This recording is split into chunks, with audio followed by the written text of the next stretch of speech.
الله تعالى ولله على الناس حج البيت من استطاع اليه سبيلا ومن كفر فان الله غني عن العالمين.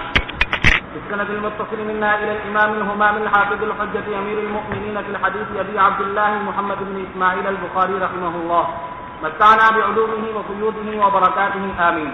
قال حدثنا عبد الله بن يوسف قال اخبرنا مالك عن ابن شهاب عن سليمان بن يسار عن عبد الله بن عباس رضي الله تعالى عنهما وعنهم قال كان الفضل رديف رسول الله صلى الله عليه وسلم فجاءت امرأة من خطعم فجعل الفضل ينظر إليها وتنظر إليه وجعل النبي صلى الله عليه وسلم يصرف وجه الفضل إلى الشق الآخر فقالت يا رسول الله إن فريضة الله على عباده في الحج أتركت أبي شيخا كبيرا لا يثبت على الراحلة أفأحج عنهم قال نعم وذلك في حجة الوداع.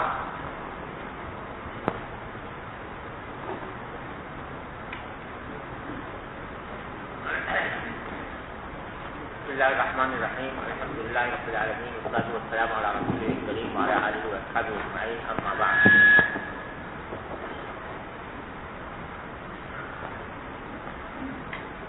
کل رکاز کے مسئلے میں مجھ سے غلطی ہو گئی تھی. وہ یہ کہ میں نے یاد کیا تھا کہ رکاز پر خمس واجب ہونے کی علت یہ ہے کہ رکاز جو ہے وہ فیض کے حکم ہے. تو اصل میں وہ فیض کی بات نہیں تھی بلکہ مال غنیمت کی بات ہے، کیونکہ خمس جو واجب ہوتا ہے وہ مال غنیمت میں واجب ہوتا ہے. اس پر اشکال یہ ہو سکتا ہے کہ مال غنیمت میں خمس واجب ہوتا ہے اس اور مال غنیمت کا اطلاق ہوتا ہے اس وقت جبکہ کوئی علاقہ انوطن فتح کیا گیا ہے، اور اگر فلحل فتح ہو تو پھر مال غنیمت نہیں ہوتا بلکہ وہ فیض کے احکام اس کے بعد جاری ہوتے ہیں، اور فیض کے مصارف جو ہیں وہ الگ قرآن کریم نے الگ بیان فرمائے ہیں، اس میں خمس کا اطلاق نہیں ہوتا. تو اس کا جواب یہ ہے کہ یہ جو کہا گیا ہے کہ غنیمت کے حکم میں ہے، تو یہ معنی نہیں ہے کہ وہ بالکل تمام احکام میں مال غنیمت کی طرح ہے، بلکہ خمس کے وجوب میں وہ مال غنیمت کی طرح ہے. تو یعنی دوسرے الفاظ میں یوں کہہ لو کہ وہ غنیمت بیانی ہی نہیں ہے بلکہ وہ غنیمت کے مثل ہے، غنیمت کے مشابہ ہے، اور اس کی وجہ سے اس کے اوپر غنیمت کے احکام جاری ہوتے ہیں. تو یہ نہیں ہے کہ بیانی مال غنیمت، ورنہ بیانی اگر مال غنیمت ہو تو خمس نکلنے کے بعد پھر وہ مجاہدین میں تقسیم ہونا چاہیے، حالانکہ وہ اس کی اپنی ملکیت میں رہتا ہے. تو اس واسطے مال غنیمت کے تمام احکام نہیں ہیں، اور بیانی ہی مال غنیمت نہیں ہے، لیکن مال غنیمت کے حکم میں ہے، اس کے مثل ہے. یہ تصحیح کرنے کی. اب یہ کتاب المناسک ہے، اور سب سے پہلے حج کے وجوب اور فضیلت کا بیان کرنے کے لیے باب قائم کیا ہے. وَلِلَّهِ عَلَى النَّاسِ حِجُّ الْبَيْتِ مَنِ اسْتَطَاعَ إِلَيْهِ سَبِيلًا. اب اس میں روایت نقل کی عبداللہ بن عباس رضی اللہ تعالیٰ عنہما کی کہ وہ فرماتے ہیں كَانَ الْفَضْلُ رَدِيفَ رَسُولِ اللَّهِ صلی اللہ علیہ وسلم. جب نبی کریم صلی اللہ علیہ وسلم حجۃ الوداع کے موقع پر عرفات سے واپس تشریف لا رہے تھے تو اس وقت حضرت فضل ابن عباس جو عبداللہ بن عباس کے بھائی ہیں، چھوٹے بھائی ہیں، وہ ردیف تھے رسول اللہ صلی اللہ علیہ وسلم کے. فجاءت امرأۃ من خطعم، تو وہ کہتے ہیں کہ خطعم کے قبیلے کی خاتون آئیں. فجعل الفضل ينظر إليها وتنظر إليه. تو فضل جو تھے نوجوان تھے، میں نے الٹا کہہ دیا، حضرت فضل بڑے تھے، عبداللہ بن عباس چھوٹے تھے. عبداللہ بن عباس کو 10 سال کی عمر تھی جب نبی کریم صلی اللہ علیہ وسلم کا وصال ہوا، اور فضل بن عباس اس وقت نوجوان تھے. تو فضل بن عباس جو ہیں وہ ان کو دیکھنے لگے اور وہ خاتون ان کو دیکھنے لگی. وجعل النبی صلی اللہ علیہ وسلم یصرف وجہ الفضل الى الشق الآخر، اور نبی کریم صلی اللہ علیہ وسلم فضل بن عباس کا چہرہ جو ہے دوسری طرف پھیرنے لگے. چنانچہ دوسری روایت میں آتا ہے کہ حضرت عباس نے پوچھا کہ رسول اللہ آپ نے ان کا منہ کیوں پھیرا؟ تو حضرت نبی کریم صلی اللہ علیہ وسلم نے فرمایا کہ میں نے دیکھا کہ نوجوان لڑکا ہے، نوجوان لڑکی ہے، ایک دوسرے کو دیکھ رہے ہیں، تو اس میں مجھے اندیشہ ہوا کہ یہ فتنے میں مبتلا ہو جائے، اس واسطے میں نے ان کا چہرہ پھیرا۔ اس سے یہ بات بھی معلوم ہو رہی ہے کہ حج کے حالت میں، احرام کی حالت میں عورت کو چہرہ ڈھکنے کی اجازت نہیں ہوتی احرام کی حالت میں۔ اور ویسے تو یہ طریقہ فقہا نے لکھا ہے کہ یہاں سے کوئی چیز اپنے سر کے اوپر ایسی ڈال لے کہ اس کے اوپر نقاب پڑ جائے، جس سے کہ چہرہ چھپ بھی جائے اور ساتھ میں چہرے پر کپڑا بھی نہ لگے۔ لیکن اگر کہیں ایسا ممکن نہ ہو تو پھر چہرہ کھول لینے کی اجازت ہے حالت احرام میں۔ تو اس وقت خاتون نے کہا کہ یا رسول اللہ ان فریضۃ اللہ علی عبادہ فی الحج ادرکت ابی شیخا کبیرا۔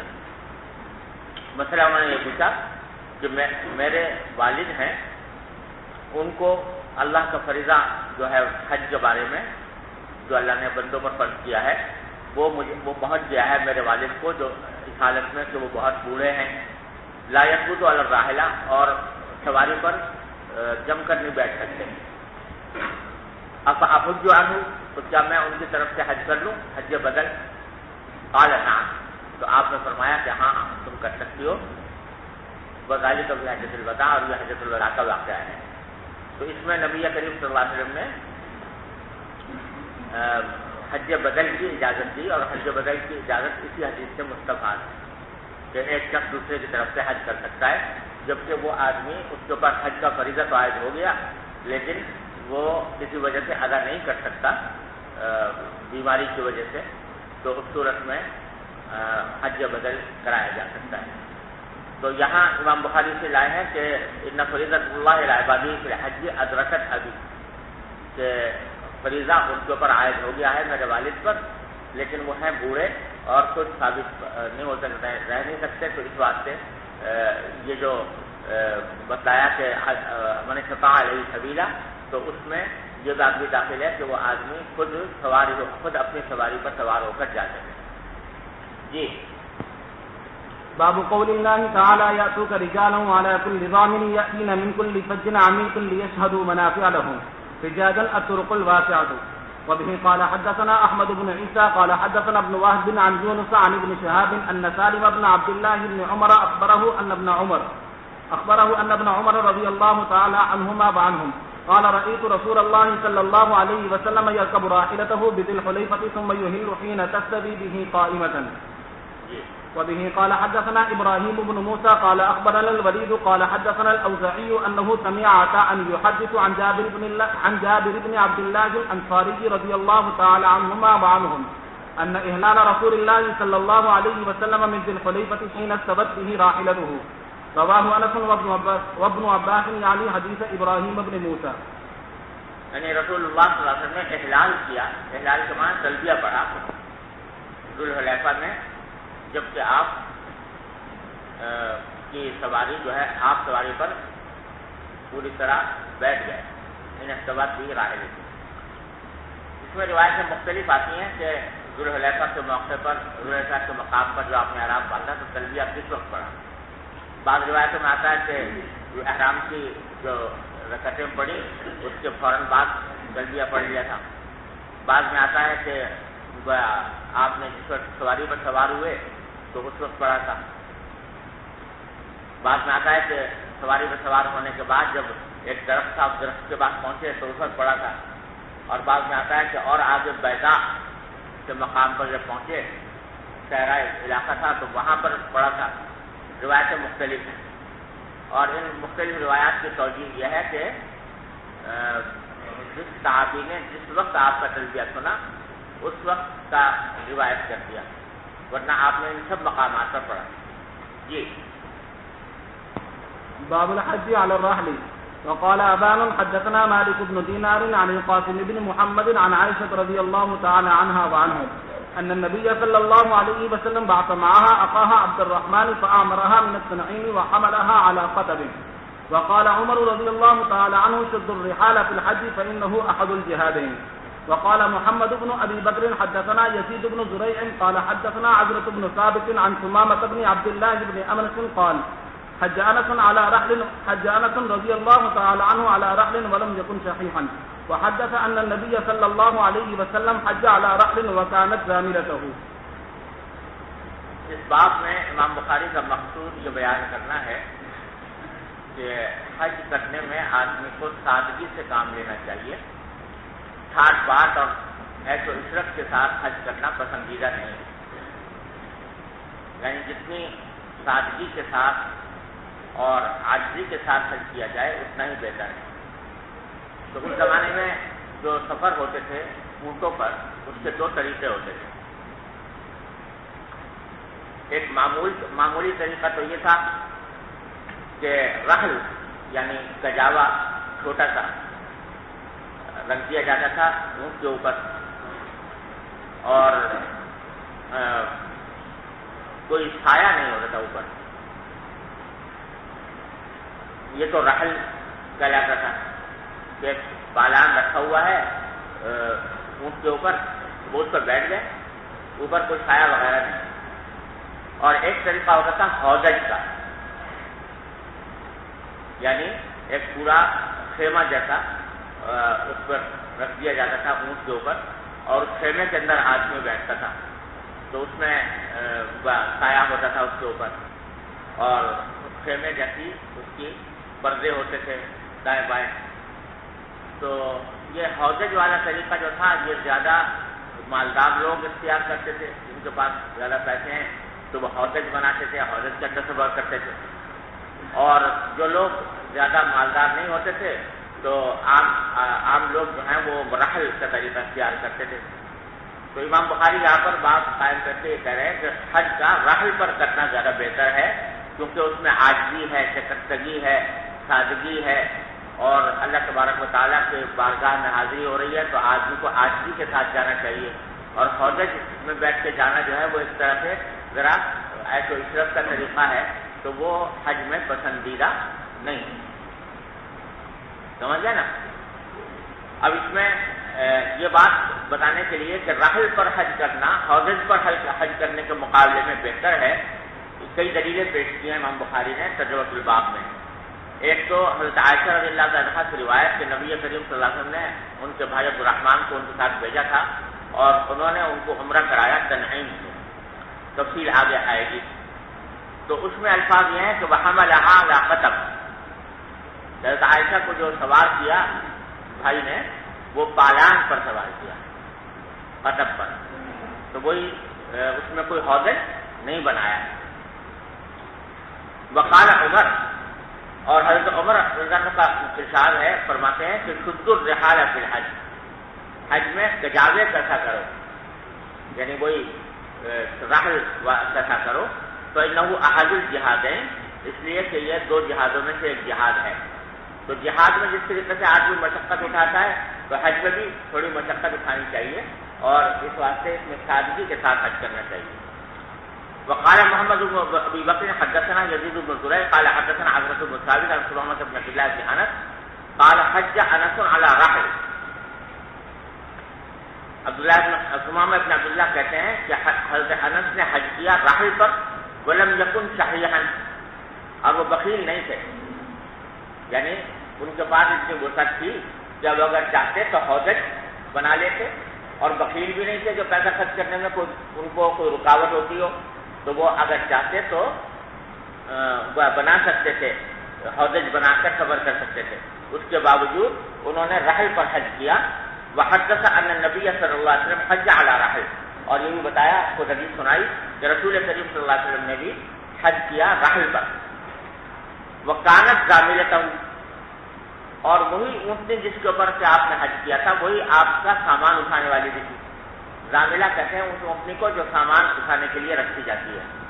ایک طریقہ تو یہ ہے کہ ایک اونٹنی پر آدمی خود سوار ہو اور دوسری اونٹنی ساتھ رکھتے سامان کے لیے، لیکن نبی کریم صلی اللہ علیہ وسلم نے ایسا نہیں کیا. جس اونٹنی پر آپ سوار تھے اسی پر آپ کا سامان بھی رکھا ہوا تھا. تو آپ نے اتنی سادگی کے ساتھ کیا کہ نہ تو ہودج بنایا اور نہ سامان کے لیے کوئی الگ اونٹنی ساتھ رکھتی، بلکہ وہی اونٹنی ضاملہ بن گئی آپ کی، یعنی اسی کے اندر سامان بھی رہا۔ جی وبه قال حدثنا عمرو بن علي قال حدثنا ابو عاصم قال حدثنا ايمن بن نابل قال حدثنا القاسم بن محمد عن عائشة رضي الله تعالى عنها وعنهم انها قالت يا رسول الله اعتمرتم ولم اعتمر، قال يا عبد الرحمن اذهب باختك فاعمرها من التنعيم فاحقبها على ناقة فاعتمرت۔ یہ وہی واقعہ ہے، تفصیل سے آگے آئے گا۔ احقبها، احقبہ یحقب احقابا، اس کے معنی ہوتے ہیں کسی کو رحل کے حقیبے پر سوار کرنا۔ رحل میں ایک جگہ ہوتی ہے جس کو جو بیٹھنے کی جگہ ہوتی ہے، تو اس کو پیچھے پالان کے پیچھے، تو اس کے اوپر سوار کرنے کو احقابہ کہتے ہیں۔ جی باب فضل الحج المبرور۔ وبه قال حدثنا عبد العزيز بن عبد الله قال حدثنا ابراهيم بن سعد عن الزهري عن سعيد بن المسيب عن ابي هريره رضي الله تعالى عنه وعنهم قال سئل النبي صلى الله عليه وسلم اي الاعمال افضل؟ قال ايمان بالله ورسوله، قيل ثم ماذا؟ قال جهاد في سبيل الله، قيل ثم ماذا؟ قال حج مبرور۔ وبه قال حدثنا عبد الرحمن بن المبارك قال حدثنا خالد قال اخبرنا حبيب بن ابي عمرة عن عائشة بنت طلحة عن عائشة ام المؤمنين رضي الله تعالى عنها وعنهم انها قالت يا رسول الله نرى الجهاد افضل العمل افلا نجاهد؟ قال لا، لكنا افضل الجهاد حج مبرور۔ خواتین کے لیے فرمایا کہ آپ انہوں نے پوچھا عائشہ نے کہ ہم دیکھتے ہیں کہ جہاد سب سے افضل عمل ہے، تو کیا ہم جہاد نہ کریں؟ تو آپ نے فرمایا نہیں، لیکن تمہارے لیے جو ہے وہ بہتر جہاد، افضل جہاد جو ہے وہ حج مبرور ہے۔ جی وبه قال حدثنا آدم قال حدثنا شعبة قال حدثنا سيار أبو الحكم قال سمعت أبا حازم قال سمعت أبا هريرة رضي الله تعالى عنه وعنهم قال سمعت النبي صلى الله عليه وسلم يقول من حج لله فلم يرفث ولم يفسق رجع كيوم ولدته أمه۔ حج کرے جو شخص اور رفث، کوئی فحش کام نہ کرے اور کوئی فسق کا ارتکاب نہ کرے، تو اس طرح لوٹ کر آتا ہے جیسے کہ آج ماں کے پیٹ سے پیدا ہوا۔ اس وجہ سے، اس حدیث کی وجہ سے بعض حضرات نے یہ فرمایا ہے کہ حج سے کبائر بھی معاف ہو جاتے ہیں۔ ویسے عام اصول یہ ہے کہ حسنات سے یا اعمال صالحات سے جو کفارہ ہوتا ہے وہ صغائر کا ہوتا ہے، کبائر بغیر توبہ کے معاف نہیں ہوتے۔ اور اس لیے بعض حضرات یہ کہتے ہیں کہ حج میں بھی جو آتا ہے کہ حج جو ہے وہ کفارہ سیئات ہے، اس میں بھی مراد صغائر ہی ہے۔ لیکن دوسرے بعض حضرات نے کہا کہ صغائر اور کبائر سب معاف ہو جاتے ہیں، اور اس لیے کہ حضور نے فرمایا کہ ایسا لوٹ کر آئے گا جیسے کہ آج ماں کے پیٹ سے پیدا ہوا۔ تو ماں کے پیٹ سے جب آدمی پیدا ہوتا ہے تو نہ صغائر اس کے نام اعمال میں ہوتے ہیں نہ کبائر ہوتے ہیں۔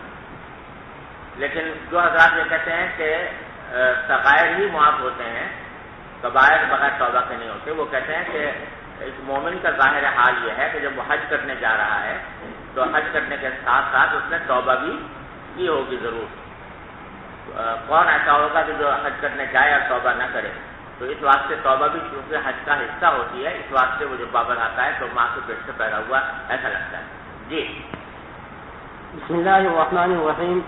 باب فرض مواقيت الحج والعمرة، بسند متصل منا إلى الإمام الهمام أمير المؤمنين في الحديث أبي عبد الله محمد بن إسماعيل البخاري رحمه الله تعالى، متعنا الله بعلومه وفيوضه وبركاته آمين۔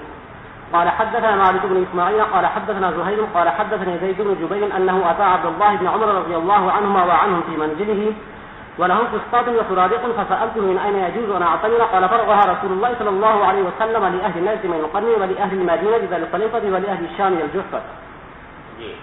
باب قول الله تعالى وتزودوا فإن خير الزاد التقوى۔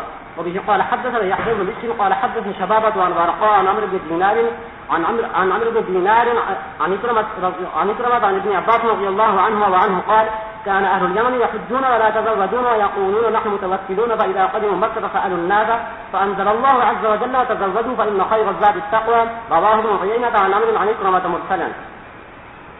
یہ حضرت عبداللہ بن عباس کی روایت ہے، فرماتے ہیں کہ اہل یمن حج کیا کرتے تھے، ولا يتزودون، اور ساتھ میں کوئی زاد راہ نہیں رکھتے تھے۔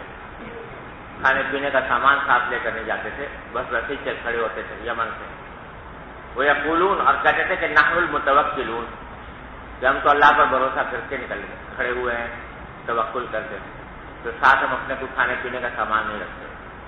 فاذا قدموا مکہ، جب مکہ پہنچ جاتے تو سألوا الناس، اب کھانا پینا تو ختم ہوتا نہیں تھا ساتھ، تو لوگوں سے سوال کرتے تھے. فانزل اللہ عز وجل، اس پر یہ آیت کریمہ نازل فرمائی اللہ تعالیٰ نے کہ وتزودوا، کہ زاد راہ رکھا کرو. فإن خیر الزاد التقوی، اس واسطے کہ بہترین توشہ جو آدمی ساتھ رکھتے وہ تقوی ہے. تقوی سے مراد یہاں پر مانگنے سے بچنا، کہ مانگنے سے بچنا. تو مطلب بہترین ذات یہ ہے کہ آدمی دوسروں کے سامنے ہاتھ نہ پھیلائے، دوسروں سے سوال نہ کرے. یہ جمہور کی تفسیر اس آیت کی یہی ہے کہ تقوی سے مراد ہے تقوی عن السؤال. اور حضرت علامہ انور شاہ صاحب کشمیری رحمۃ اللہ علیہ نے فرمایا کہ تقوی سے عام تقوی مراد ہے.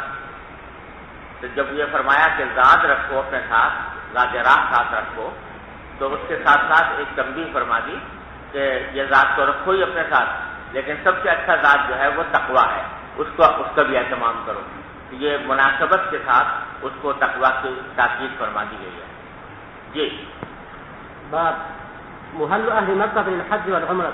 وبه قال حدثنا موسى بن إسماعيل قال حدثنا وهيب قال حدثنا ابن طاووس عن أبيه عن ابن عباس رضي الله عنه وعنه قال إن النبي صلى الله عليه وسلم وأقلد لأهل المدينة ذي الحليفة ولأهل الشام الجصة ولأهل نجد مقن المنازل ولأهل اليمن يلملم، هن لهن ولمن أتى عليهن من غيرهن ممن أراد الحج والعمرة، ومن كان دون ذلك فمن حيث أنشأ حتى أهل مكة من مكة.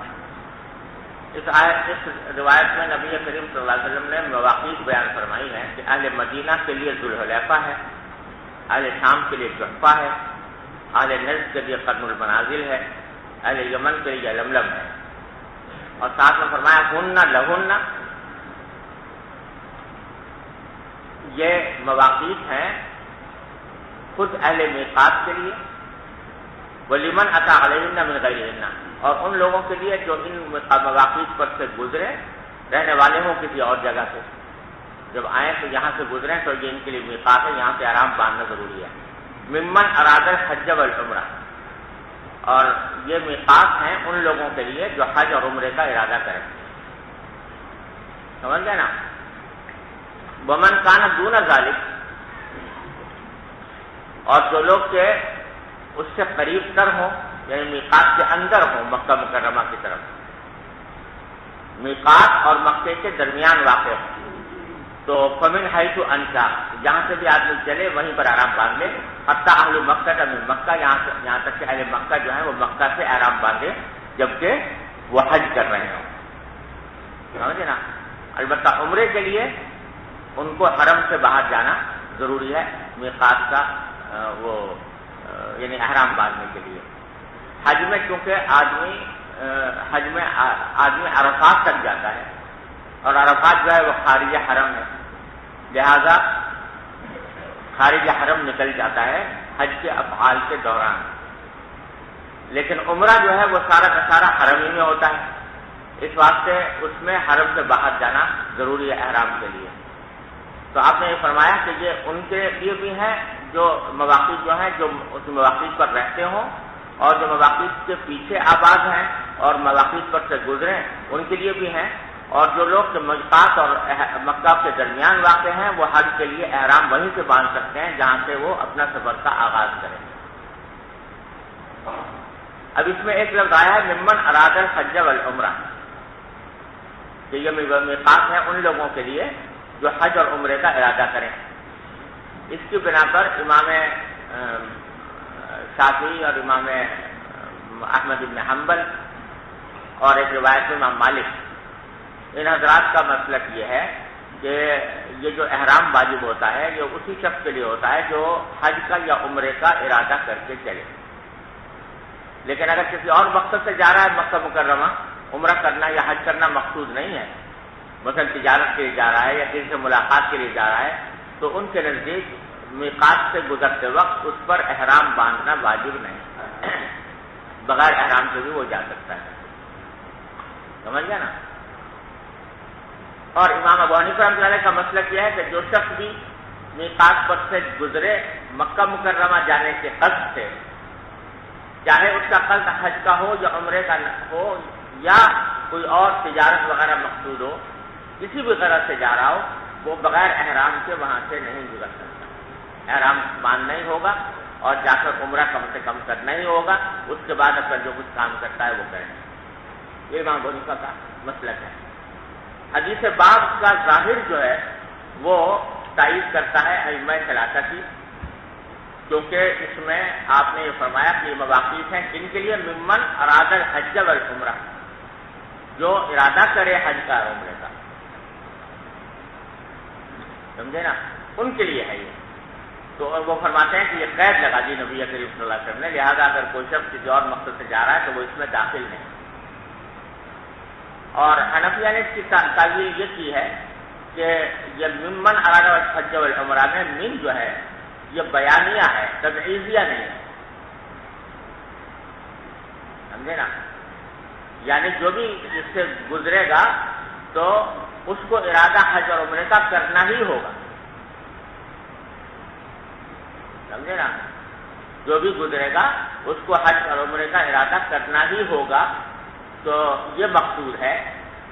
یہ مقصود نہیں ہے کہ اگر حج و عمرہ کا ارادہ کرے تب تو احرام باندھے اور اگر حج و عمرہ کا ارادہ نہ کرے تو نہ باندھے، یہ مقصود نہیں ہے، بلکہ یہ فرمایا من جو ہے بیانیہ ہے، یعنی جو بھی گزرے گا تو وہ حج اور عمرے کا ارادہ کرنے والا ہی ہوگا.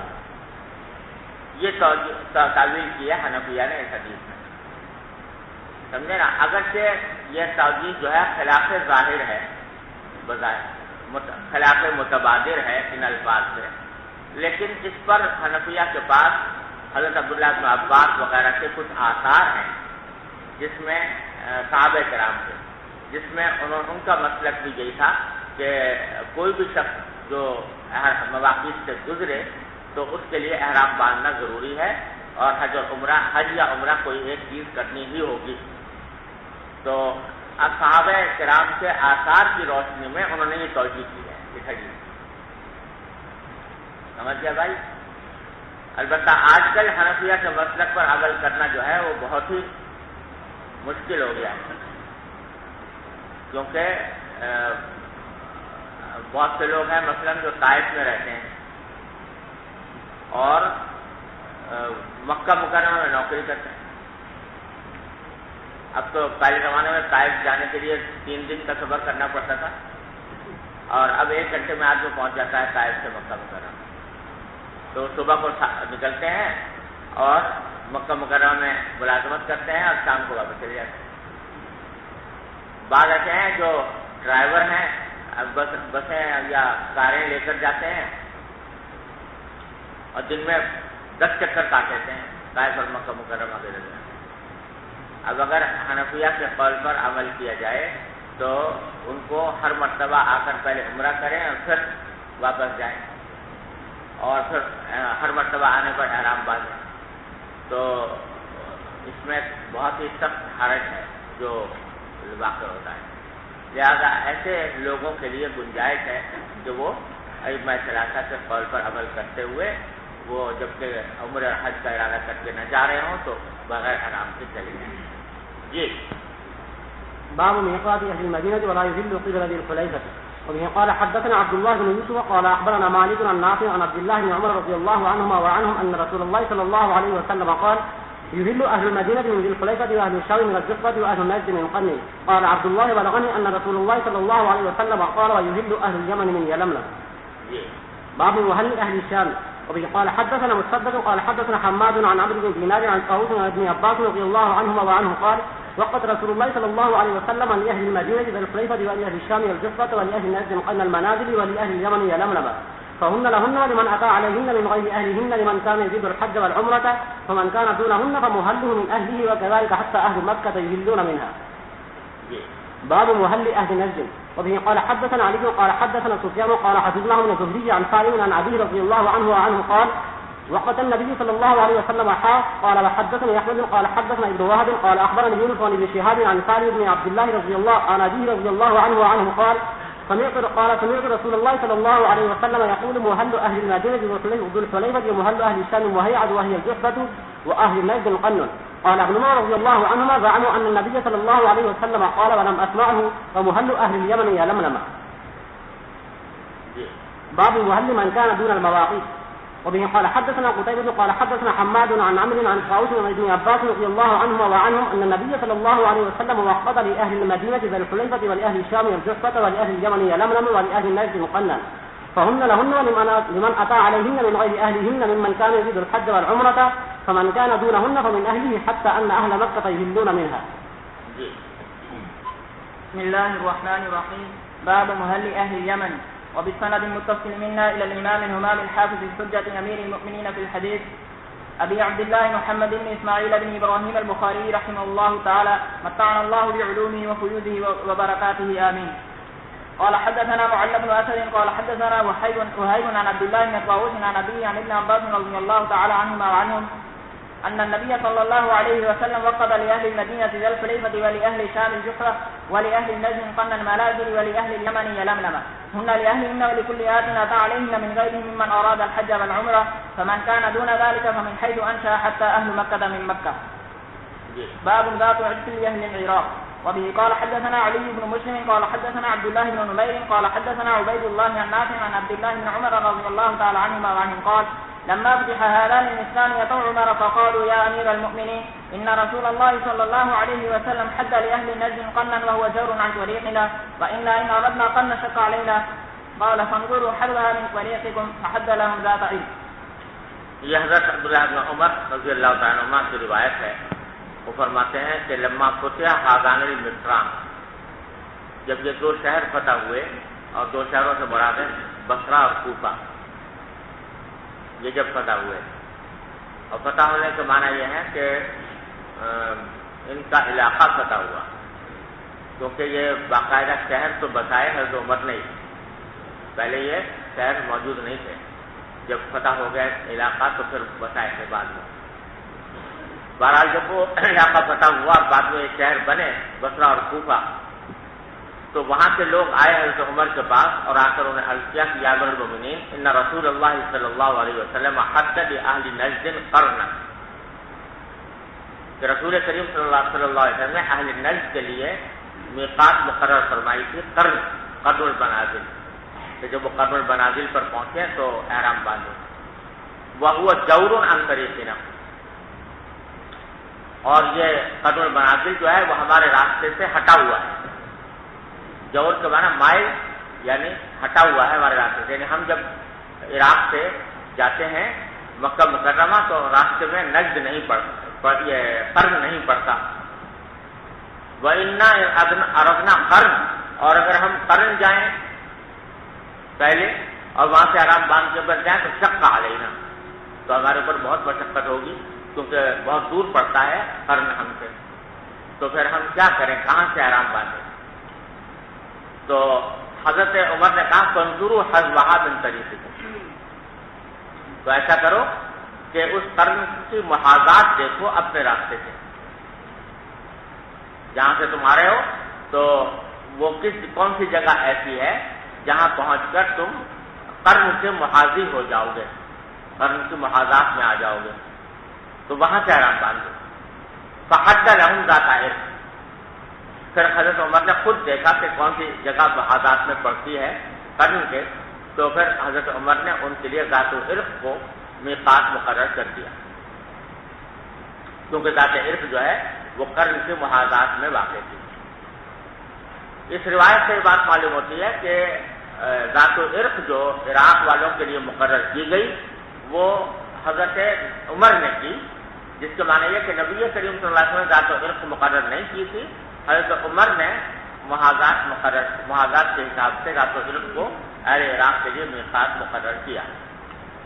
لیکن صحیح مسلم اور دوسری روایتوں میں یہ آتا ہے کہ جہاں نبی کریم صلی اللہ علیہ وسلم نے دوسری جگہوں کی مواقع بیان فرمائی وہاں اہل عراق کے لیے بھی بیان فرمائی کہ اہل عراق کے لیے جو میقات ہے وہ ذات العرق ہے. اس سے معلوم ہوتا ہے کہ ذات العرق کی میقات خود رسول کریم صلی اللہ علیہ وسلم نے مقرر فرمائی تھی. تو دونوں میں تصدیق یہ ہے کہ اصل میں مقرر تو حضور اقدس صلی اللہ علیہ وسلم نے ہی کی تھی، ذات العرق کو مقرر کیا تھا، لیکن حضرت عمر کو اس کا پتہ نہیں چلا، یعنی حضرت عمر کو وہ حدیث نہیں پہنچی جس میں نبی کریم صلی اللہ علیہ وسلم نے ذات عرق کو اہل عراق کے لیے مقرر فرمایا تھا، میقات مقرر فرمایا تھا۔ تو جب ان کو نہیں پتا تھا تو اس واسطے انہوں نے محاذات کا اصول بیان کیا کہ بھئی جو جگہ اس کے محاذات میں پڑتی ہو وہاں سے احرام باندھ لو۔ اب اتفاق سے جو محاذات دیکھی تو وہ ذات العرق ہی قرار پائی، تو اس طرح حضرت عمر کا جو فیصلہ مطابق ہو گیا نبی کریم صلی اللہ علیہ وسلم کی توقیع کی۔ سمجھ لیں نا، یہ صورت ہوئی ہے۔ اب ہمارے لیے کون سی میقات ہے پتہ ہے آپ لوگوں کو؟ لملم۔ یہی زبردست غلط فہمی پھیلی اور یہ جو آپ سے میں نے پوچھا آپ سے، یہ ہمارے ہاں یہ غلط فہمی پھیلی ہوئی ہے کہ یلملم میقات ہے، حالانکہ پہلی بات تو یہ ہے کہ یلملم جو ہے اس وقت کہا جاتا تھا جب پانی کے جہاز سے لوگ سفر کرتے تھے، اگرچہ وہ بھی غلط تھا، یعنی پانی کے جہاز کی صورت میں بھی یلملم کو میقات سمجھنا غلط تھا، لیکن اب تو پانی کے جہاز کے بجائے ہوائی جہاز سے جاتے ہیں، یا ہوائی جہاز میں کہیں یلملم کا سوال ہی پیدا نہیں ہوتا۔ تو اس کو ذرا میں سمجھا دوں آپ کو، اس کے اوپر یہ ہے کچھ لکھنے کا؟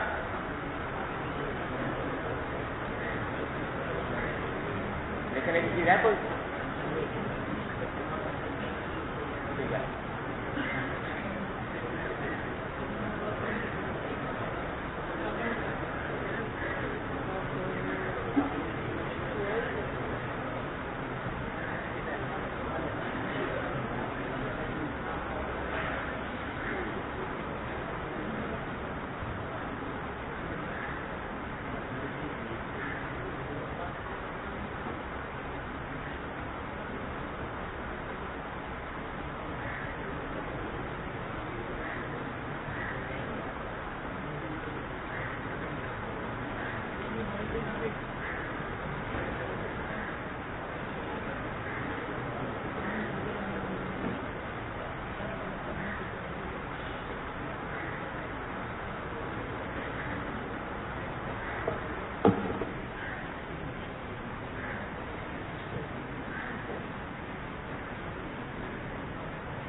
نظر آ رہا ہے؟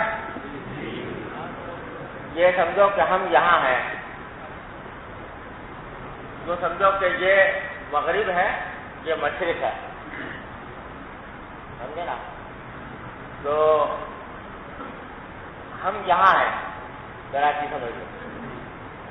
تو پہلے جب پانی کے جہاز سے جاتے تھے تو جہاز جو ہے وہ یہاں سے آ کر بحر احمر میں جاتا تھا، بحر احمر میں جا کر جدہ ہو جاتا تھا، سمجھ گئے نا؟ تو جب جہاز گزرتے ہوئے یلملم کے سامنے سے گزرتا تھا، یہ یلملم ہے، یہ یمن ہے،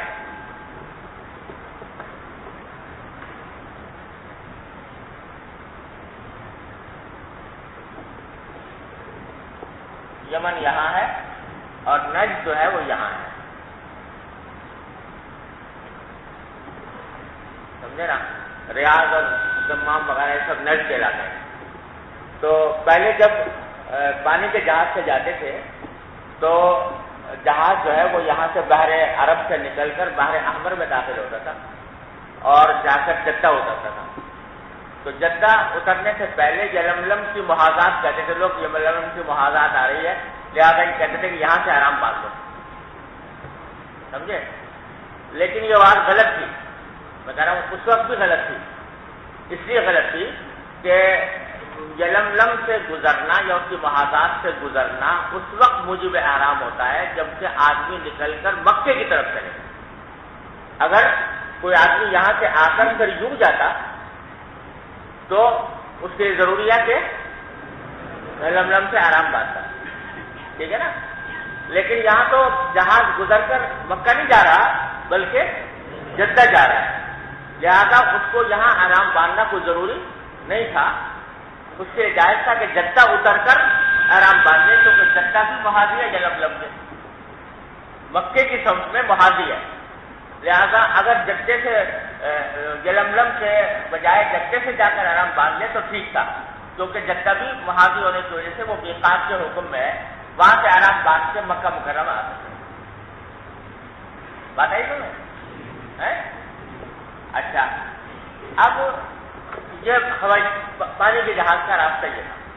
ہوائی جہاز جو ہے اس کو وہاں بحر احمر جانے کی ضرورت نہیں، وہ تو یہاں سے آ کر خلیج فارس عبور کر کے نجد سے ہوتا ہوا مکہ مکرمہ حضرت سے ہوتا ہوا اس کا جدہ پہنچتا ہے. سمجھے نا؟ تو جب وہ ادھر سے آتا ہے تو نجد کی طرف سے آ رہا ہوتا ہے، اس کے لیے میقات پڑتی ہے قدر المنازل، اور قدر المنازل کے بعد پھر وہ جاتا ہے جدہ. تو قدر المنازل سے گزرتا ہے تو گزرنے سے قدر المنازل سے متجاوز ہوتا ہے مکے ہی کی سمت میں، لہذا قدر پہنچنے سے پہلے احرام باندھنا ضروری ہے. سمجھے نا؟ پھر جا کے جدہ اترتا ہے اور جدے سے پھر مکہ مکرمہ آتا ہے. سمجھے؟ تو ہماری جو ہوائی جہاز کے ذریعے جو میقات ہے وہ قدر المنازل، اور کیونکہ قدر المنازل کے بعد ہم جہاز جو ہے وہ مکے ہی کی سمت میں جاتا ہے، اس لیے بغیر احرام سے وہاں سے گزرنا جائز نہیں. بات سمجھ آ گئی؟ اس لیے کہا جاتا ہے کہ پانی کے جہاز سے اگر کوئی جائے تو اس کے لیے جائز ہے کہ جا کر جدہ اتر کے احرام باندھ دے، لیکن ہوائی جہاز سے جانے کی صورت میں اس کے لیے جائز نہیں ہے کہ وہ جدہ پہنچ کر احرام باندھے. وہ قرن سے گزرنے سے پہلے احرام باندھنا اس کے ضروری ہے.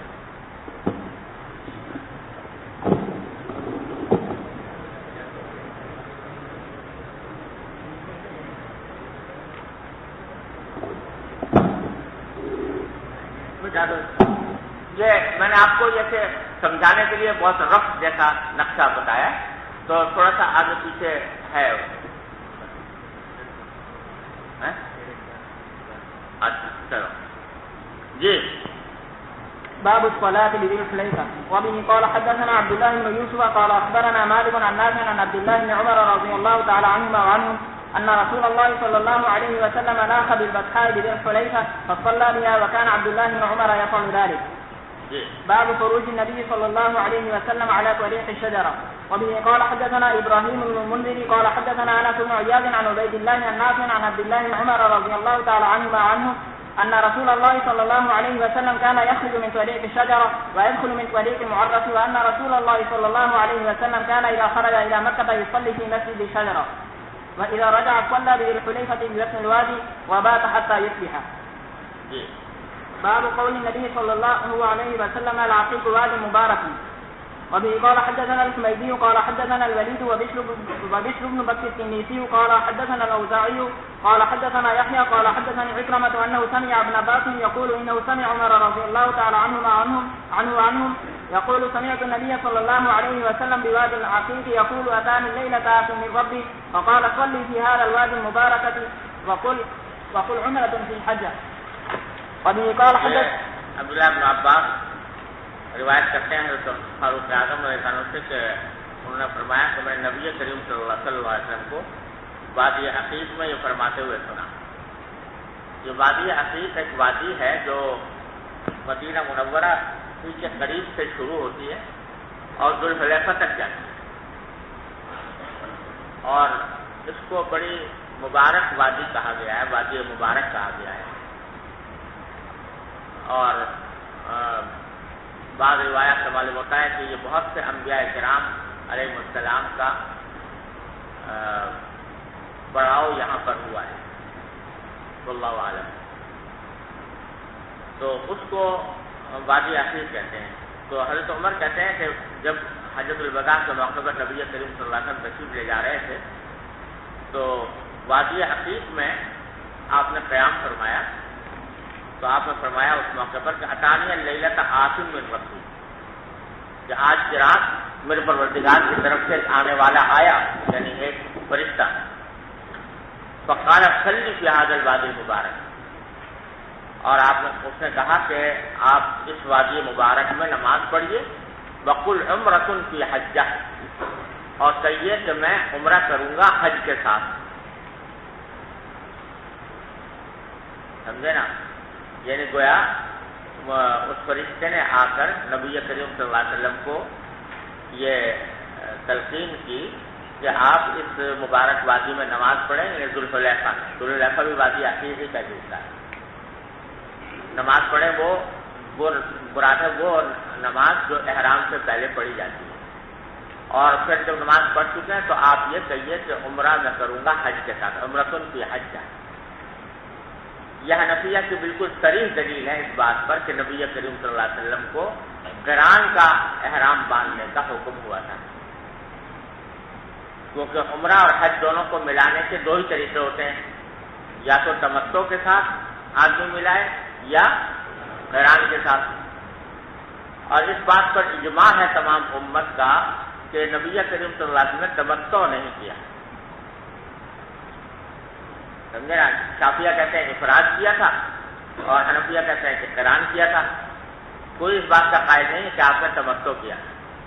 تو اس لیے جب تمتع تو خارج ہو گیا تو عمرہ اور حج کو دونوں کو ملانے کا جو حکم دیا گیا اس کے معنی کیا ہوئے؟ قران. جی. وبه قال حدثنا محمد بن ابي بكر قال حدثنا فزيل بن سليمان قال حدثنا موسى بن عقبة قال حدثنا ثابت بن عبد الله عن ابي رضي الله تعالى عنهما وعنهم عن النبي صلى الله عليه وسلم انه اري وهو في معرس بذي الحليفة ببطن الوادي قيل له انك ببطحاء مباركة وقد اناخ بنا سالم يتوخى المناخ الذي كان عبد الله ينيخ يتحرى معرس رسول الله صلى الله عليه وسلم وهو اسفل من المسجد الذي ببطن الوادي بينه وبين الطريق وسط من ذلك. یہ سالم والی روایت ہے کہ انہو اریا عن نبی صلی اللہ علیہ وسلم انہو اریا، یعنی آپ کو دکھایا گیا جبکہ آپ معرس میں تھے، ذوالحلیفہ سے. معرس تعریف کا اس میں ظرف ہے، معنی یہ کہ وہ جگہ جہاں پر تعریف کی جاتی ہے، رات کے وقت میں ٹھہرا جاتا ہے ذوالحلیفہ میں ببطن الوادی. تو آپ سے فرمایا گیا تھا کہ انکا ببطحاء مبارکہ، آپ مبارک بطحاء میں ہیں. بطحاء اس زمین کو کہتے ہیں جس میں سنگریزے وغیرہ ہوں. وقد اناخ بنا سالم، اور موسیٰ بن عقبہ کہتے ہیں کہ سالم نے ہمارے ساتھ اونٹنیاں بچھائیں. یہ توخى المناخ، وہ اہتمام کر رہے تھے اس مناخ کا، اونٹنی بچھانے والی جگہ کا، الذي كان عبداللہ یونیس، جہاں پر کہ عبداللہ بن عمر اپنی اونٹنی بٹھایا کرتے تھے. کیوں بٹھاتے تھے؟ يتحرى معرس رسول اللہ صلی اللہ علیہ وسلم. عبداللہ بن عمر اس لیے بٹھاتے تھے کہ وہ تلاش کرتے تھے اس جگہ کو جہاں پر کہ رسول اللہ صلی اللہ علیہ وسلم نے رات کے وقت میں قیام فرمایا تھا، اور پھر اس کی جگہ کے تعین کی ہوا اسفل من المسجد الذي ببطن الوادی، کہ بطن وادی میں جو مسجد ہے اس کے نیچے اترتے تھے. اب وہی جیسا کہ آپ کتاب الصلاۃ میں پڑھ کر آئے ہیں نا کہ حضرت عبداللہ بن عمر جو ہے بہت اہتمام کرتے تھے ان تمام مقامات پر نماز پڑھنے کا جہاں نبی کریم صلی اللہ علیہ وسلم نے نماز پڑھی. تو اسی کا ایک حصہ یہ تھا. جی. باب غسل الخلوق 3 مرات من الثياب. وبه قال حدثنا محمد قال حدثنا ابو عاصم النبيل قال اخبرنا ابن جريج قال اخبرني عطاء ان صفوان بن يعلى اخبره ان يعلى قال لعمر رضي الله تعالى عنه وعنهم عن النبي صلى الله عليه وسلم حين يوحى اليه قال فبينما النبي صلى الله عليه وسلم بالجعرانة ومعه نفر من اصحابه جاءه رجل فقال يا رسول الله كيف ترى في رجل أحرم بعمرة وهو متزمخ بطيب؟ فسكت النبي صلى الله عليه وسلم ساعة، فجاءه الوحي فأشار عمر إلى يعلى، فجاء يعلى على رسول الله صلى الله عليه وسلم ثوب قد أذل به، فأدخل رأسه فإذا رسول الله صلى الله عليه وسلم محمر الوجه وهو يغيظ، ثم سر عنه فقال أين الذي سأل عن العمرة؟ فأتي برجل فقال اغسل الطيب الذي بك 3 مرات وانزع عنك الجبة واصنع في عمرتك كما تصنع في حجك. فقلت لعطاء أراد الإنقاء حين أمره أن يغسل 3 مرات؟ فقال نعم. خلوق ایک خوشبو ہوتی ہے جو عام طور سے زعفران سے بنائی جاتی ہے. اس کو دھونے کا حکم ہے 3 مرتبہ کپڑوں سے، یعنی احرام کی حالت میں. تو اس لیے باب قائم کیا ہے، اور اس میں جو حدیث لائے ہیں وہ امام بخاری نے بہت سی جگہوں پر نکالی ہے اور اس سے مختلف مسائل مستنبط کیے ہیں. یہاں پہلی بار آ رہی ہے. صفوان بن یعلا کی روایت ہے کہ یعلا ابن امیہ انہوں نے حضرت عمر سے کہا، یہ یعلا بن امیہ خود بھی صحابی ہیں، حضرت عمر تو ہیں ہی، لیکن یعلا بن امیہ یہ ذرا نوعمر صحابی تھے. تو انہوں نے حضرت عمر سے کہا کہ ارینی نبی صلی اللہ علیہ وسلم حین یوحی الیہ، مجھے حضور اکرم صلی اللہ علیہ وسلم کی زیارت کرائیے کبھی جبکہ آپ پر وحی نازل ہو رہی ہو. یعنی ان کو یہ خواہش پیدا ہوئی کہ نبی کریم صلی اللہ علیہ وسلم کو اس حالت میں دیکھیں جبکہ آپ پر وحی نازل ہو رہی ہے. یہ درخواست کی تھی یعلا بن امیہ نے حضرت عمر سے. قال فبینما النبی صلی اللہ علیہ وسلم بالجعرانہ، تو اب آگے بتاتے ہیں کہ اس دوران کے نبی کریم صلی اللہ علیہ وسلم جعرانہ میں تھے. یہ کب تھے؟ کب کا واقعہ ہوگا یہ جعرانہ میں؟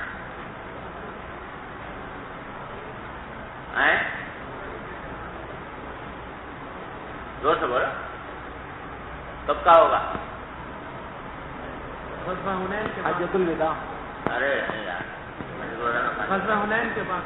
غزوہ حنین کے وقت، غزوہ حنین سے جب آپ واپس تشریف لا رہے تھے تو جعرانہ کے مقام پر قیام فرمایا تھا اور وہاں سے عمرہ بھی کیا تھا آپ نے. تو وہاں پر آپ قیام فرما تھے، ومعہ نفر من اصحابہ، اور آپ کے ساتھ صحابہ کرام کی جماعت بھی موجود تھی. تو جاءہ رجل، اس دوران ایک شخص آپ کے پاس آیا. فقال یا رسول اللہ، آ کر یہ مسئلہ پوچھا کہ کیف تری فی رجل احرم بعمرۃ وهو متضمخ بطیب، کہ اس شخص کے بارے میں آپ کی کیا رائے ہے کہ جس نے عمرہ کا احرام باندھ لیا اس حالت میں کہ وہ خوشبو میں لتھڑا ہوا تھا. سارے کپڑوں پر خوشبو لگی ہوئی تھی، سمجھے نا؟ کپڑوں میں، یہ کپڑوں پہ لگی ہوئی تھی یا یہ جسم پر لگی ہوئی تھی، دونوں صورتیں ہو سکتی ہیں. تو مطلب یہ کہ اس کو، یعنی ایک تو حضرت نے جبہ پہنا ہوا تھا حالت احرام میں، اور دوسرا جو ہے خوشبو میں لتھڑے ہوئے تھے، اور اسی حالت میں احرام باندھ دیا عمرے کا. تو پوچھا کہ جس شخص نے یہ کام کر لیا ہو کہ جبہ پہنے ہوئے ہو اور ساتھ ساتھ اس کے اوپر خوشبو بھی خوب لگی ہوئی ہو، اسی حالت میں اس نے احرام باندھ لیا، تلبیہ پڑھ لیا، تو کیا کرے؟ فسکت النبی صلی اللہ علیہ وسلم ساعۃ، تو آپ کچھ دیر خاموش رہے.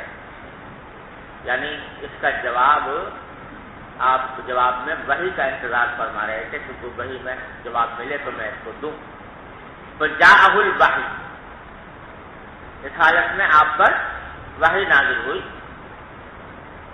فاشار عمر الی یعلا، تو عمر نے یعلا بن امیہ کو اشارہ کیا کہ تم نے کہا تھا کہ میں ایسے وقت دیکھنا چاہتا ہوں حضور اکرم صلی اللہ علیہ وسلم کو جب آپ پر وحی نازل ہو رہی ہو، تو آؤ دیکھو.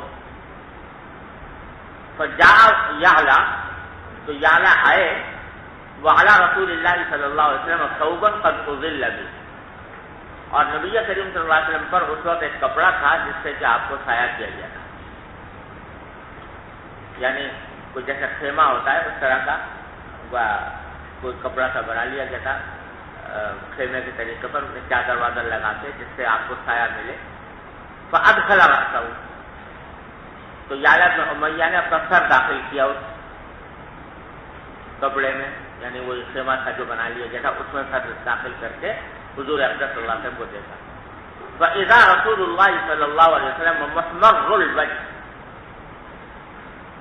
تو ان کو یہ نظر آیا کہ نبی کریم صلی اللہ علیہ وسلم کا چہرہ انور سرخ ہو رہا تھا، وہو یغط، اور آپ سانس لے رہے تھے، لمبے لمبے سانس لے رہے تھے.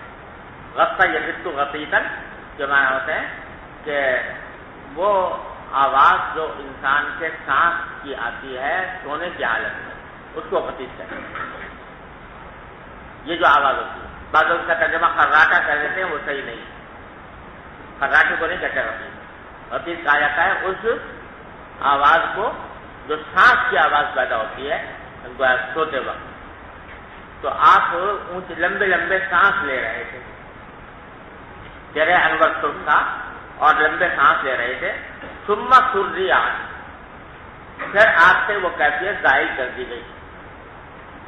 فقال، اس وقت آپ نے فرمایا کہ این الذی سأل عن العمرہ، کہاں ہے وہ شخص جو جس نے سوال کیا تھا عمرے کے بارے میں. فأتی برجل، تو اس شخص کو لایا گیا. فقال، تو آپ نے فرمایا کہ اغسل الطیب الذی بک ثلاث مرات،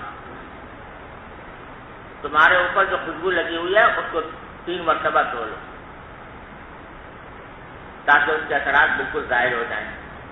وانزع عنک الجبہ، اور جو جبہ تم نے پہنا ہوا ہے وہ اتار دو. واصنع فی عمرتک کما تصنع فی حجک، اور عمرے میں وہی کام کرو جیسے تم حج میں کرتے ہو. مطلب جو چیزیں حالت احرام میں حج کے اندر ممنوع ہوتی ہیں وہ عمرے میں بھی ممنوع ہیں، عمرے کے دوران جو ہے احرام ہوتا ہے اس میں بھی ممنوع ہے. لہذا یہ کھلا ہوا جبہ جو تم نے پہنا ہوا یہ اتار دو، اور خوشبو جو لگائی ہوئی ہے وہ ظاہر کر دو، اور پھر کوئی انہی پابندیوں کا لحاظ رکھو جو حج کے موقع پر پابندیاں ہوا کرتی ہیں حالت احرام. ارے سمجھے؟ فقلت لعطا،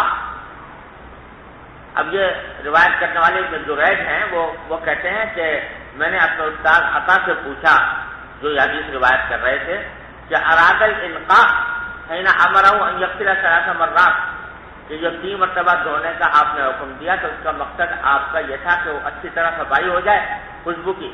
فقال نعم، تو عطا نے کہا کہ جی ہاں، اسی لیے آپ نے فرمایا کہ اچھی طرح صفائی ہو جائے. ارے سمجھو؟ اب یہاں ایک بات تو یہ سمجھنی چاہیے کہ یہاں نبی کریم صلی اللہ علیہ وسلم نے یہ تو فرمایا کہ تم اپنا جبہ اتار دو اور خوشبو کو زائل کر دو، لیکن جزا کا ذکر نہیں ہے یہاں کہ آیا جو تم نے اب تک جبہ پہنا حالت احرام میں اس پر تمہارے اوپر کیا جزا آئے گی، یا جو تم نے خوشبو استعمال کی اس کی کیا جزا آئے گی. تو یہاں پر ذکر نہ ہونے سے یہ لازم نہیں آتا کہ آپ نے اس کے لیے کوئی جزا بیان نہ فرمائی ہو. ظاہر یہ ہے کہ بیان فرمائی ہوگی کہ اس کی جزا کیا ہے. بعض صورتوں میں صدقہ ہوتا ہے، بعض صورت میں دم آتا ہے، تو وہ آپ نے وہ بیان فرمائی ہوگی. لیکن چونکہ راوی کا مقصود اس کا بیان کرنا نہیں تھا تو اس واسطے بظاہر راوی کا مقصود جو ہے وہ یہ بتانا تھا کہ وحی کی حالت میں آپ کے اوپر کیا کیفیت طاری ہوتی ہے. تو اس واسطے اس نے ان جزیات میں پڑھنے کی ضرورت نہیں سمجھی. لیکن اس سے یہ نتیجہ نہیں نکالنا چاہیے کہ نبی کریم صلی اللہ علیہ وسلم نے کوئی جگہ بیان نہیں کی ہوگی. بیان کی ہوگی، راوی نے اس کا ذکر نہیں کیا. سمجھ گئے؟ ایک بات یہ ہوگی. دوسری بات یہ ہو گئی، دوسری بات جو قابل ذکر ہے وہ یہ کہ احرام باندھنے سے پہلے خوشبو لگانا نہ صرف جائز ہے بلکہ سنت ہے. نبی کریم صلی اللہ علیہ وسلم سے ثابت ہے احرام باندھنے سے پہلے، چاہے وہ خوشبو احرام کے بعد بھی باقی رہے. سمجھے؟ اور حنفیہ کا قول یہ ہے کہ خوشبو کی یعنی بو جو ہے وہ اگر بعد میں باقی رہے اس میں تو کوئی اشکال ہی نہیں ہے کہ جائز ہے، لیکن خوشبو کا جسم، خوشبو کا جرم وہ کب باقی رہ سکتا ہے کب نہیں رہ سکتا، اس میں حنفیہ کے یہاں تفصیل یہ ہے کہ اگر خوشبو لگائی ہے جسم پر، جیسے سر میں لگائی ہے، تو اس کا جرم بھی اگر باقی رہ جائے احرام کے بعد تو کوئی حرج نہیں، کیونکہ عائشہ صدیقہ رضی اللہ عنہا فرماتی ہیں کہ احرام باندھنے سے پہلے میں نبی کریم صلی اللہ علیہ وسلم کو خوشبو لگاتی تھی، اور ایک روایت آتا ہے کہ انی انظر الی وبیص الطیب فی مفرق رسول اللہ صلی اللہ علیہ وسلم، ایسا لگتا ہے کہ میں اب دیکھ رہی ہوں اس خوشبو کی چمک آپ کی مانگ میں، تو مانگ میں خوشبو لگی تھی اور اس کا جرم بھی باقی رہا، اس کی چمک نظر آتی رہی احرام کے بعد بھی، تو معلوم ہوا جسم کے اوپر اگر لگائی ہے تو اس کا بعد میں باقی رہنا جو ہے اس میں کوئی حرج نہیں اگر جسم بھی باقی رہے، لیکن کپڑے کا معاملہ یہ ہے، حنفیہ کہتے ہیں کپڑے میں اگر لگی ہو، سمجھے نا، تو اس کے اندر خوشبو اگر باقی رہ جائے تو کوئی حرج نہیں، لیکن خوشبو کا جرم اگر باقی ہو کپڑے پر تو یہ جائز ہے، سمجھے نا۔ تو یہاں جو یہ آپ نے فرمایا کہ خوشبو تم دھو لو، سمجھے نا، یہ اگر جسم پر لگی ہوئی تھی تو دھونے کی ویسے ضرورت نہیں تھی، لیکن اس لیے آپ نے منع فرمایا کہ یہ خوشبو تھی خلوق، اور خلوق ہوتی ہے زعفران کی خوشبو، اور زعفران کی خوشبو جو ہے مردوں کے لیے منع ہے، اس لیے آپ نے منع فرمایا۔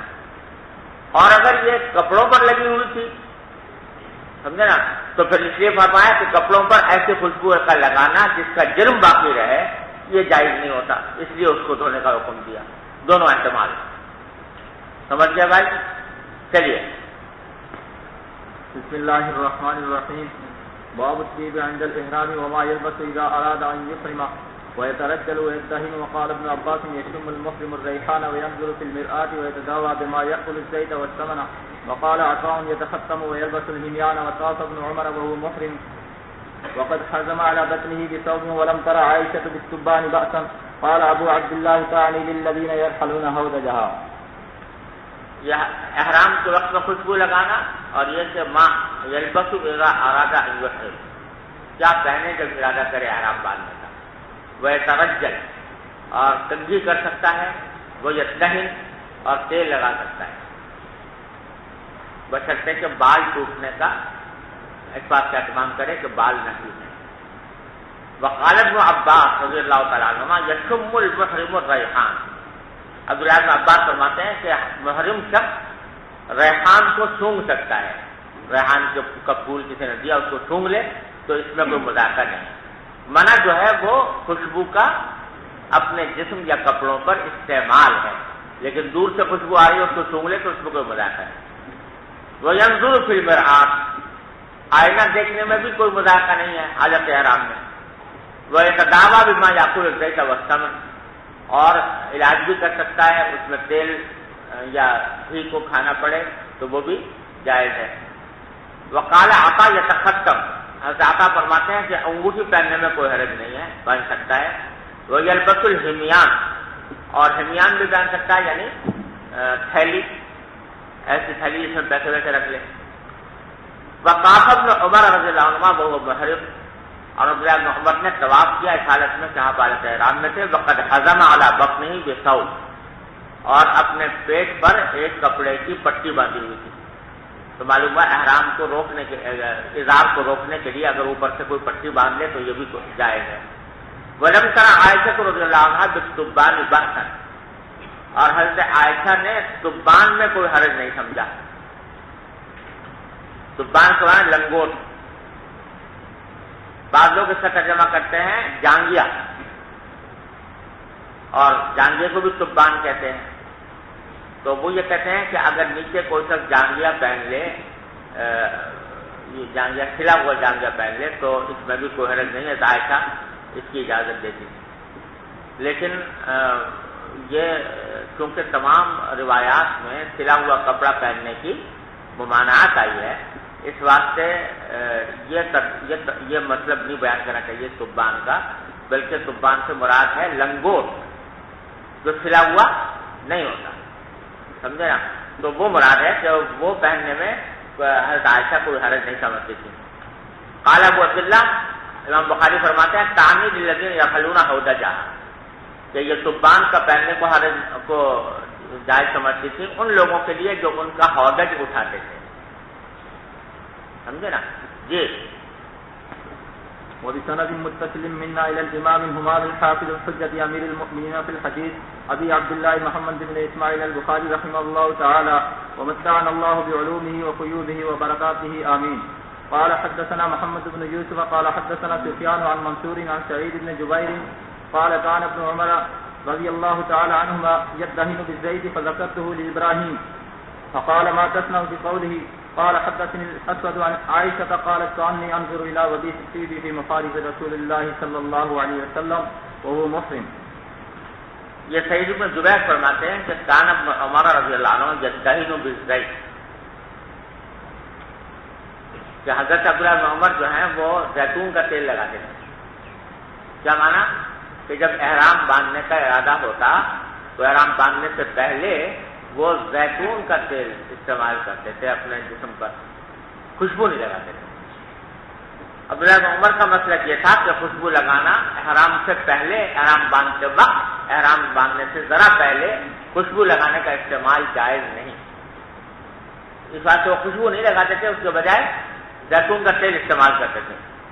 فذکرتہ لابراہیم، تو اسود کہتے ہیں کہ نہیں، منصور کہتے ہیں یا سعید بن جبیر کہتے ہیں، سعید بن جبیر جو اس بات کو روایت کر رہے ہیں وہ کہتے ہیں کہ میں نے یہ بات ذکر کی ابراہیم نخعی سے، ابراہیم نخعی سے میں نے ذکر کیا کہ عبداللہ بن عمر رضی اللہ تعالیٰ عنہ جو ہیں وہ احرام سے پہلے خوشبو نہیں لگاتے اور خوشبو لگانے کو جائز نہیں سمجھتے، اس کے بجائے زیتون استعمال کرتے ہیں۔ فقال، تو ابراہیم نخعی نے کہا ما تصنع بقولہ حدثني الاسود عن عائشہ، کہ تم ان کے قول سے کیا کرو گے؟ عبداللہ بن عمر جو ہیں جو بات کہہ رہے ہیں اس سے تمہیں کیا مطلب ہے، کیا کرو گے اس کا؟ یعنی وہ جو بات کہہ رہے ہیں کہ خوشبو لگانا جائز نہیں ہے، اس سے تمہیں کوئی فائدہ نہیں ہوگا، کیوں؟ اس واسطے کہ حدثني الاسود اور عائشہ، مجھے تو حضرت اسود نے حضرت عائشہ سے یہ خبر دی ہے کہ وہ فرماتی ہے کأنی انظر الی وبیس الطیب فی مفارق رسول اللہ صلی اللہ علیہ وسلم، کہ میں ایسا لگ رہا ہے جیسے کہ میں اب دیکھ رہی ہوں نبی کریم صلی اللہ علیہ وسلم کے مفارق میں، یعنی مانگ میں خوشبو کی چمک، جب کہ آپ حالت احرام میں ہوتے تھے تو نبی کریم صلی اللہ علیہ وسلم تو خود خوشبو لگاتے تھے احرام سے پہلے۔ تو عبداللہ بن عمر اگر یہ کہہ رہے ہیں کہ خوشبو لگانا درست نہیں ہے یا جائز نہیں ہے تو یہ ان کا اپنا قول ہے، اور اس سے تمہارا کوئی مطلب نہیں ہونا چاہیے جب نبی کریم صلی اللہ علیہ وسلم سے یہ بات ثابت ہو گئی۔ جی۔ وبه قال حدثنا عبد الله بن يوسف قال اخبرنا مالك عن عبد الرحمن بن القاسم عن ابيه رضي الله تعالى عن عائشة زوج النبي صلى الله عليه وسلم قال كنت اطيب رسول الله صلى الله عليه وسلم لإحرامه حين يحرم ولحله قبل ان يطوف بالبيت۔ عائشہ فرماتے ہیں میں خوشبو لگاتی تھی رسول اللہ صلی اللہ علیہ وسلم کو احرام کے لیے جب آپ احرام باندھتے، اور حل کے لیے بھی، یعنی جب آپ حلال ہوتے تب بھی، قبل ان یطوف بالبیت، بیت اللہ کا طواف کرنے سے پہلے۔ جی۔ باب من احل ملبدا، وبه قال حدثنا اسبع قال اخبرنا ابن وهب عن يونس عن ابن شهاب عن سالم عن ابيه رضي الله تعالى عنه قال سمعت رسول الله صلى الله عليه وسلم يهل ملبدا۔ آپ نے کو میں نے سنا کہ آپ تلبیہ پڑھ رہے تھے تلبید کی حالت میں۔ تلبید کہتے ہیں کہ ختمی وغیرہ سے جو بالوں کو لٹھیڑ لینا، جیسے مہندی ہوتی ہے، اس طرح کی چیز ہوتی ہے ختمی، تو اس کو حالت احرام میں یہ کرتے تھے کہ سارے سر پر وہ مل لیتے تھے، جس سے وہ سارے بال جو ہیں وہ یکجا ہو جاتے تھے۔ تو اس کا مقصد یہ ہوتا تھا کہ کیونکہ حالت احرام میں بالوں کا توڑنا جو ہے وہ جنایت ہے، اس واسطے اس سے بچانے کے لیے یہ تلبیس کی جاتی تھی. تو نبی کریم صلی اللہ علیہ وسلم نے تلبیس فرمائی ہوئی تھی ختمی یا مہندی وغیرہ سے اپنے بالوں کو جمع کیا ہوا تھا. تو اسی حالت میں نے آپ کو تلبیہ پڑھتے ہوئے دیکھا. جی. باب الإهلال عند مسجد ذي الحليفة. وبه قال حدثنا علي بن عبد الله قال حدثنا سفيان قال حدثنا موسى بن عقبة قال سمعت سالم بن عبد الله قال سمعت ابن عمر رضي الله تعالى عنهما قال وحدثنا عبد الله بن مسلمة عن مالك عن موسى بن عقبة عن سالم بن عبد الله رضي الله تعالى عنه أنه سمع أباه يقول ما أهل رسول الله صلى الله عليه وسلم إلا من عند المسجد يعني مسجد ذي الحليفة. باب ما لا يلبس المحرم من الثياب.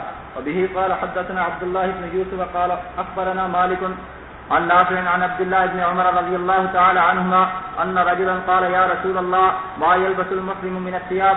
قال رسول الله صلى الله عليه وسلم لا يلبس القميص ولا العمائم ولا السراويلات ولا البرانس ولا الخفاف إلا أحد لا يجد عليه فليلبس خفين وليقطع ما أسفل من الكعبين ولا تلبسوا من الثياب شيئا مسه زعفران أو ورس. قال أبو عبد الله يغسل المحرم رأسه ولا يترجل ولا يحك جسده ويلقي القمل من رأسه وجسده في الأرض. عبداللہ بن عمر رضی اللہ عنہ فرماتے ہیں کہ ایک شخص نے عرض کیا کہ یا رسول اللہ محرم کون سے کپڑے پہن سکتا ہے؟ تو آپ نے جواب دیا کہ آپ اس نے پوچھا تو یہ تھا کہ کون سے کپڑے پہن سکتا ہے، آپ نے جواب دیا کون سے نہیں پہن سکتا. اس کا مطلب ہے کہ ان چیزوں سے اجتناب کرو، باقی جو چاہو پہن لو. کہ قمیص نہ پہنے، امامہ نہ پہنے، سراویلات نہ پہنے، برانس نہ پہنے. برانس برنس کی جمع وہ جبہ ہوتا تھا جس کے ساتھ ٹوپی بھی ہوتی تھی. تو ولل خفاف اور نہ موزے پہنے. الا احد لا یجد نعلین، ہاں اگر کسی کے پاس نعلین نہ ہو تو فلیلبس خفین، تو خفین پہن لے. ولیقطعہما اسفل من الکعبین، لیکن اس کو کاٹ لے کعبین سے نیچے. اور یہاں کعبین سے مراد یہ ٹخنے نہیں ہے بلکہ وسط قدم کی ہڈی ہے. اس وسط قدم کی ہڈی سے نیچے نیچے پہنے. ولا تلبسوا من الثياب شيئا مسه زعفران، کوئی ایسا کپڑا نہ پہنو جس کو زعفران نے چھوا ہو یا ورس نے. یہ دونوں خوشبوئیں ہوتی تھیں، خوشبودار گھاس ہوتی تھی. اور پھر امام بخاری کہتے ہیں کہ محرم جو ہے اپنا سر تو دھو سکتا ہے، ولا یترجل، لیکن کنگھی نہ کرے کیونکہ کنگھی کرنے میں بالوں کے ٹوٹنے کا اندیشہ ہے. ولا یحک جسدہ، اور اپنے جسم کو میں وہ کھجائے بھی نہیں. اور کھجانے سے مراد ایسا کھجانا جس سے بال ٹوٹنے کا اندیشہ ہو. وَيُلْقِي الْقَمْلَ مِنْ رَأْسِهِ، البتہ اگر سر میں جوئیں ہو گئی ہیں تو اس کو اٹھا کر نیچے پھینک دینے میں کوئی حرج نہیں. وَجَسَدِهِ، یا جسم پر اگر جوئیں آ گئی ہیں تو بھی ان کو پھینک دے زمین میں، اس میں کوئی مذاکرہ نہیں. جی. باب الركوب والاستداف في الحج. وبه قال حدثنا عبد الله بن محمد قال حدثنا وهب بن جرير قال حدثني أبي عن يونس الأيلي عن الزهري عن عبيد الله بن عبد الله عن ابن عباس رضي الله تعالى عنهما وعنهم أن أسامة كان بيدفع النبي صلى الله عليه وسلم من عرفة إلى المزدلفة ثم أردف الفضل من المزدلفة إلى منى. قال فكلاهما قال لم يزل النبي صلى الله عليه وسلم يلبي حتى رمى جمرة العقبة. بس بھائی آج مجھے ذرا جانا ہے، بھائی صاحب بیمار ہیں، ان کے لیے ذرا صحت سے دعا بھی کیجیے گا. مجھے ڈاکٹر کو لے کے جانا ہے ان کے پاس. صلی اللہ تعالیٰ آج جائیں